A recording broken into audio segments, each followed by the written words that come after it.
तो आज के इस गहन अध्ययन सत्र का हमारा मुख्य मिशन है राजस्थान के भूगोल के मास्टर नोट्स को पूरी तरह से डिकोड करना। और देखिए, ये कक्षा सत्र उन सभी परीक्षार्थियों के लिए है जो आरएस, एलडीसी या रीट जैसी राज्य स्तरीय परीक्षाओं की तैयारी कर रहे हैं।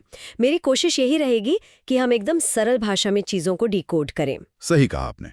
तो चलिए शुरू करते हैं हमारे पहले सेक्शन से, जो है महाद्वीपीय विस्थापन का सिद्धांत, जिसे वैगनर का सिद्धांत भी कहा जाता है। नोट्स के अनुसार 1912 में जर्मनी के मौसम वैज्ञानिक अल्फ्रेड वैगनर ने यह सिद्धांत दिया था। हाँ, और उनका सिद्धांत बहुत ही रोचक था।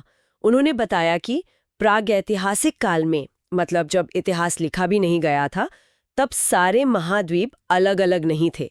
वो सब एक ही बहुत बड़े भूखंड का हिस्सा थे, जिसे उन्होंने पेंजिया नाम दिया। पेंजिया, अच्छा। बिल्कुल। और इस विशाल पेंजिया के चारों तरफ सिर्फ एक ही अनंत महासागर था, जिसे पेंथलासा कहा गया। मतलब बीच में एक बड़ा सा जमीन का टुकड़ा और चारों तरफ सिर्फ पानी ही पानी। एकदम सही। लेकिन देखिए, फिर आया कार्बोनीफेरस युग। इस युग में इस विशाल पेंजिया का विभाजन शुरू हो गया। विभाजन शुरू हो गया, मतलब वो टूटने लगा। पर इसका कारण क्या था? इसके मुख्य रूप से दो कारण माने जाते हैं। पहला, पृथ्वी के भीतर की भूगार्भिक शक्तियां जो बाहर आने का दबाव बना रही थीं, और दूसरा, सूर्य और चंद्रमा का गुरुत्वाकर्षण बल। अरे वाह। हाँ, इन दोनों के प्रभाव से उस पेंजिया में दरारें पड़ने लगी। अगर इसे एक उपमा से समझें तो ये कुछ ऐसा है जैसे मान लीजिए एक बहुत बड़ा बिस्किट है और वो बीच में से टूटकर दो हिस्सों में बढ़ जाए, और क्योंकि वो पानी में है तो बीच की खाली जगह में पानी भर जाए। बहुत ही बढ़िया उदाहरण है। और भूगोल की भाषा में टूटने के बाद जो उत्तरी हिस्सा था उसे उत्तरी पेंजिया कहा गया, जिसके दो और नाम हैं, अंगारा लैंड या लॉरेशिया। अंगारा लैंड, ठीक है। और दक्षिणी हिस्से को? दक्षिणी हिस्से को दक्षिणी पेंजिया या गोंडवाना लैंड कहा गया।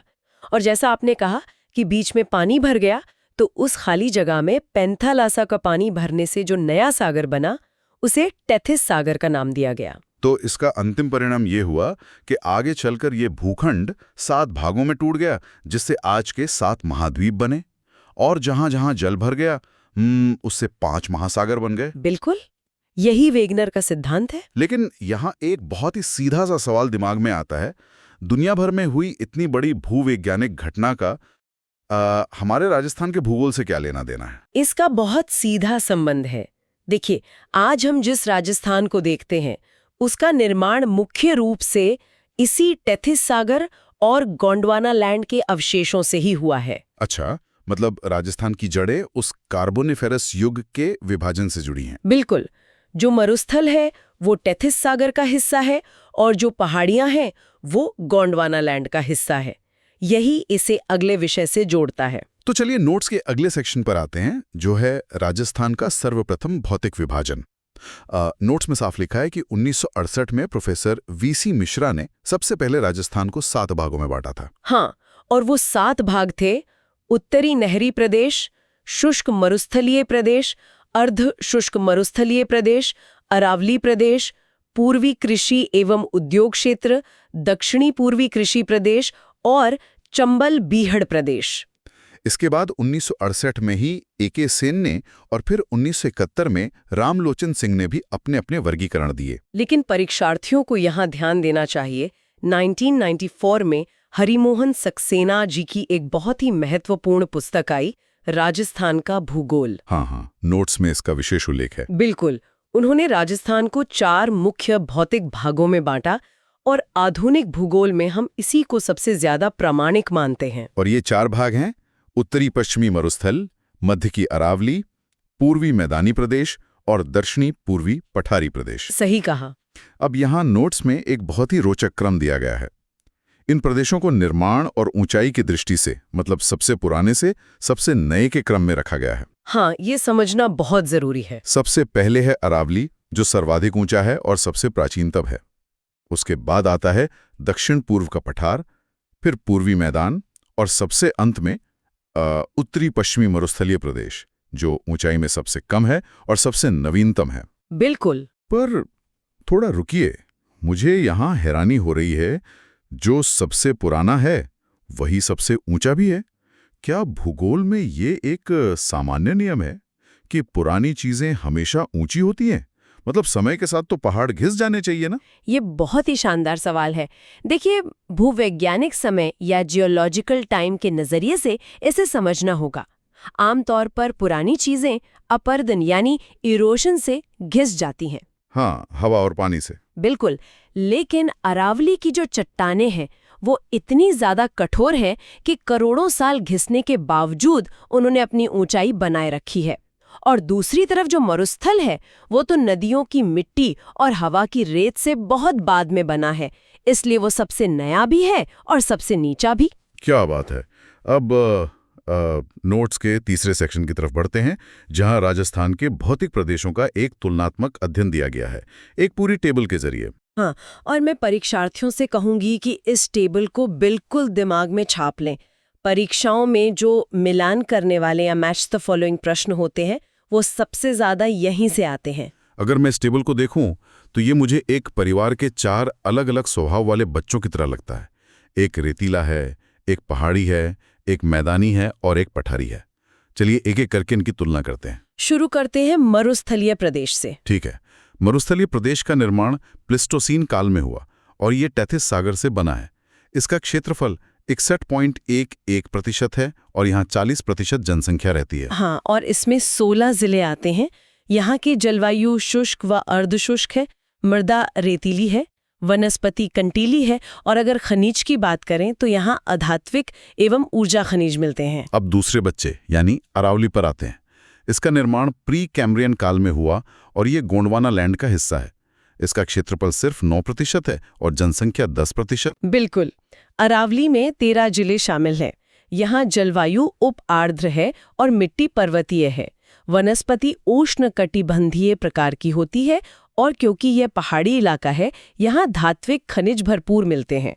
तीसरा है मैदानी प्रदेश।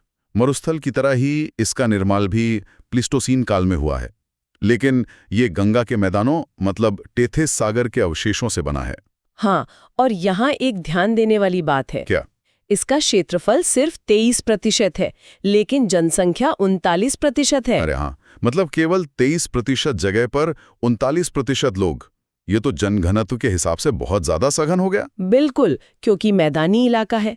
यहाँ 13 जिले आते हैं, जलवायु आर्द्र है और मिट्टी जलोढ़ है, जो खेती के लिए बहुत अच्छी होती है। इसीलिए लोग ज्यादा हैं और यहाँ पतझड़ वन पाए जाते हैं और खनिज मिश्रित रूप में मिलते हैं। सही कहा। अब बात करते हैं चौथे हिस्से की, हाड़ौती पठार। इसका निर्माण क्रिटेशियस काल में हुआ और अरावली की तरह ये भी गोंडवाना लैंड से बना है। क्षेत्रफल 6.89% और जनसंख्या 11% है। हाँ, और इसमें केवल 7 जिले आते हैं। यहाँ की जलवायु अति आर्द्र है, मिट्टी काली है जो कपास के लिए बेहतरीन होती है और वनस्पति में उष्णकटिबंधीय सागवान मिलते हैं। खनिज के मामले में यहाँ स्टोन खनिज यानी पत्थरों वाले खनिज ज्यादा पाए जाते हैं। तो इस टेबल से चारों प्रदेशों की एक बहुत ही स्पष्ट तस्वीर बन जाती है। बिल्कुल। अब हम अपने नोट्स के चौथे सेक्शन पर चलते हैं, जो विशेष रूप से पश्चिमी मरुस्थलीय प्रदेश पर केंद्रित है। इसका परिचय और विशेषताएं समझते हैं। देखिए, अगर अवस्थिति की बात करें तो यह अरावली पर्वतमाला के पश्चिम में स्थित है। और निर्माण हमने अभी देखा चतुर्थ महाकल्प के प्लिस्टोसीन काल में हुआ। इसका उपनाम थार मरुस्थल है, जो उसी टेथिस सागर का अवशेष है। बिल्कुल। अगर विस्तार देखें तो यह राज्य का 61.11% भूभाग है और इसका क्षेत्रफल 2,38,254 वर्ग किलोमीटर है। लेकिन नोट्स में ब्रैकेट में लिखा है कि हरिमोहन सक्सेना जी के अनुसार ये 1.75 लाख वर्ग किलोमीटर है। तो परीक्षार्थियों को दोनों ही आंकड़े याद रखने चाहिए। हाँ, दोनों याद रखने होंगे। और इसकी लंबाई 640 किलोमीटर, चौड़ाई 300 किलोमीटर और औसत ऊंचाई 200 से 300 मीटर है। और जैसा हमने टेबल में देखा, यहाँ राज्य की 40% जनसंख्या निवास करती है। लेकिन यहाँ जिलों की संख्या पर ध्यान देना बहुत जरूरी है। बिल्कुल, क्योंकि यही वो जगह है जहां परीक्षार्थी गलती कर सकते हैं। हाँ, पहले इसमें 12 पुराने जिले आते थे और अब 4 नए जिले जुड़ गए हैं। तो पुराने नोट्स को अपडेट करना कितना जरूरी है, ये इसका परफेक्ट उदाहरण है। बिल्कुल। तो वर्तमान में 16 जिले हैं। मैं नाम बता देती हूँ। गंगानगर, हनुमानगढ़, बीकानेर, चूरू, झुंझुनू, सीकर, नागौर, पाली, जोधपुर, जैसलमेर, बाड़मेर और जालोर। ये पुराने 12 थे। और जो 4 नए जुड़े हैं वो हैं फलोदी, बालोतरा, ब्यावर और डीडवाना कुचामन। उसमें एक शब्द लिखा है ज़ीरोफाइट यानी मरुदभिद व कांटेदार। अगर हम इसे ब्लैक बोर्ड पे लिखें ज़ीरोफाइट, तो इसका सीधा मतलब उन पौधों से है जो पानी की कमी में जिंदा रहना सीख गए हैं। वो अपने पत्तों को कांटों में बदल लेते हैं ताकि वाष्पीकरण से पानी उड़ ना जाए। वाह! जलवायु शुष्क और अर्धशुष्क है। खनिज यहाँ अधात्विक और ऊर्जा वाले मिलते हैं, जैसे पेट्रोलियम और गैस, और प्रमुख चट्टानें अवसादी हैं। और नामकरण को लेकर भी 2 खास तथ्य हैं। हाँ, डॉक्टर ईश्वरी प्रसाद ने इसे रूक्ष क्षेत्र नाम दिया था, और जो चीनी यात्री ह्वेनसेंग था उसने इसे गुर्जरात्रा कहा था। बिल्कुल। अब हम सेक्शन 5 पर आते हैं, मरुस्थल का विभाजन। इसे 2 आधारों पर बांटा गया है, बनावट के आधार पर और वर्षा के आधार पर। पहले बनावट के आधार पर देखते हैं। इसके 3 प्रकार हैं। पहला, रेतीला मरुस्थल, जिसे इर्ग कहा जाता है, जो जैसलमेर में है। दूसरा, पथरीला मरुस्थल, जिसे हम्माद कहते हैं। ये फलोदी, पोकरण और बालोतरा की 56 की पहाड़ी में है। और तीसरा है मिश्रित मरुस्थल, जिसे रैग कहते हैं। ये जालौर, बाड़मेर, झुंझुनू और सीकर में है। एक बात बताइए, ये इर्ग, हम्माद और रैग, ये नाम थोड़े विदेशी लगते हैं। क्या ये अरबी शब्द हैं? हाँ, बिल्कुल। ये सहारा मरुस्थल के अरबी शब्द हैं, जो अब भूगोल में मानक बन गए हैं।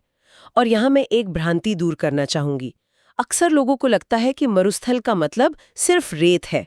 हाँ, फिल्मों में भी वैसा ही दिखाते हैं। बिल्कुल, लेकिन ऐसा नहीं है। मरुस्थल पथरीला भी होता है, जिसे हम्माद कहते हैं, और मिश्रित भी होता है। परीक्षार्थियों को ये बात स्पष्ट होनी चाहिए। और अब दूसरा आधार, वर्षा के आधार पर विभाजन। यहाँ 25 सेंटीमीटर वर्षा रेखा एक प्राकृतिक बॉर्डर या दीवार की तरह काम करती है। हाँ, ये रेखा मरुस्थल को 2 भागों में बांटती है। पहला भाग है शुष्क मरुस्थल, जहाँ 0 से 25 सेंटीमीटर बारिश होती है। इसका उपनाम राठी प्रदेश है। इसका विस्तार बीकानेर, जैसलमेर, जोधपुर, बाड़मेर, फलोदी, बालोतरा और चूरू में है। और ध्यान दें, इस शुष्क मरुस्थल के भी 2 भाग हैं। एक वो जहां बालू का स्तूप यानी रेत के टीले पाए जाते हैं, जो 58.50% है। और दूसरा वो जो बालू का स्तूप मुक्त है, मतलब जहां चट्टानी भाग है और टीले नहीं बनते। यह 41.50% है। सही।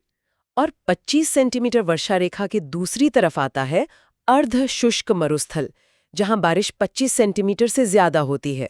इसके 4 बेसिन हैं: घग्गर बेसिन, शेखावाटी बेसिन, नागौर उच्च भूमि और लूनी बेसिन।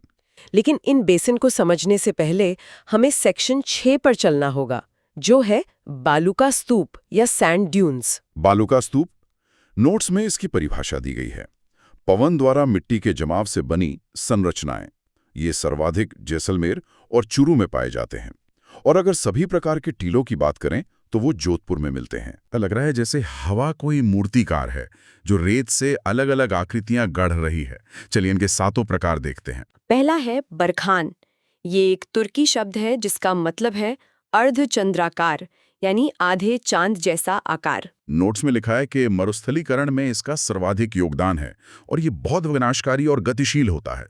इसका इलाका भालेरी, चूरू और नीम का थाना है। लेकिन एक टीला विनाशकारी कैसे हो सकता है? देखिए, क्योंकि ये टीले हवा के साथ बहुत तेजी से आगे बढ़ते हैं। अच्छा, मतलब ये चलते हैं? हाँ, ये गतिशील होते हैं। मान लीजिए आगे कोई उपजाऊ खेत है या कोई बस्ती है। ये रेत उड़कर वहां जमा हो जाएगी और उसे पूरी तरह निगल लेगी। रेगिस्तान के आगे बढ़ने की इस प्रक्रिया को ही मरुस्थलीकरण कहते हैं, इसलिए ये विनाशकारी है। बाप रे! दूसरा प्रकार है सीफ। नोट्स बताते हैं कि बरखान के दौरान जब पवन की दिशा बदल जाती है तो एक भुजा आगे बढ़ जाती है और एक अनुदैर्घ्य संरचना बन जाती है। और तीसरा है अनुप्रस्थ या ट्रांसवर्स। ये हवा की दिशा के समकोण यानी 90 डिग्री पर बनते हैं। जब लंबे समय तक हवा एक ही दिशा में चलती है तब ये बनते हैं, जैसे पुगल और रावतसर में। चौथा है अनुदैर्ध्य या लॉन्गिट्यूडनल।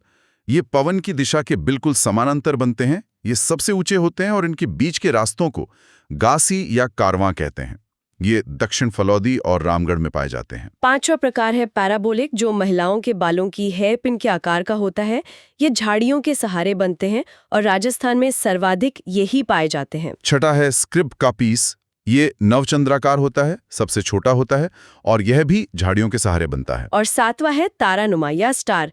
हवा की दिशा बार बार बदलने से ये तारे के आकार के बन जाते हैं, जैसे मोहनगढ़ और पोखरण में। और हाँ, इसी सेक्शन में बालू का स्तूप रहित प्रदेश का भी जिक्र है। ये वो 41.5% चट्टानी भाग है जहां टीले बनते ही नहीं हैं, जैसे पोखरण, फलौदी और बालोतरा की 56 की पहाड़ी। बिल्कुल।